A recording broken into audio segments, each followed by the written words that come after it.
அமெரிக்காவை தளமாக கொண்ட மாபெரும் தரவு மைய வழங்குனர் நிறுவனமான வென்டேஜ் டேட்டா சென்டர்ஸ் ஆசியா பசிபிக் வட்டாரத்திலேயே மிகப்பெரிய தரவு மையத்தை சைபஜெயாவில் அமைக்கவிருக்கின்றது. சைபஜெயாவில் 14.16 ஹெக்டேர் நிலப்பரப்பில் 256 மெகாவாட் சக்தியில் அந்த KUL2 கேம்பஸ் வளாகம் செயல்படவிருக்கின்றது.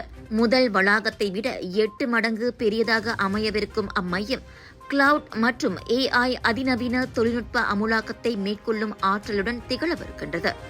வென்டேஜ் நிறுவனத்தின் இந்த KUL2 வளாகமானது மலேசியாவில் இலக்கவியல் கட்டமைப்பு வசதிகளை மேம்படுத்துவதோடு மட்டுமல்லாது மலேசிய தொழில் முனைவர்களுக்கு வாய்ப்புகளையும் ஏராளமான வேலை வாய்ப்புகளையும் உருவாக்கும் என இலக்கவியல் அமைச்சர் கோபிந்த் சிங் டியோ கூறியிருக்கின்றார்.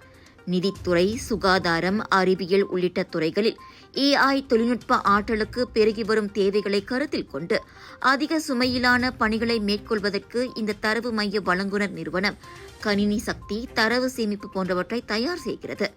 தரவு மைய முதலீடுகளுக்கு இரு முக்கிய சவாலாக இருப்பது எரிசக்தியும் தண்ணீரும் தான். இதுபோன்ற தரவு மைய நிர்மாணிப்பு விரைந்து மேற்கொள்ளப்பட அவை போதுமான அளவில் இருப்பதை அரசாங்கம் உறுதி செய்ய வேண்டியிருப்பதாக கோபிந்த் சிங் கூறியுள்ளார். சைபஜெயாவில் இன்று காலை KUL2 அடிக்கல் நாட்டு விழாவில் பங்கேற்று பேசிய போது கோபிந்த் சிங் இவ்வாறு கூறினார்.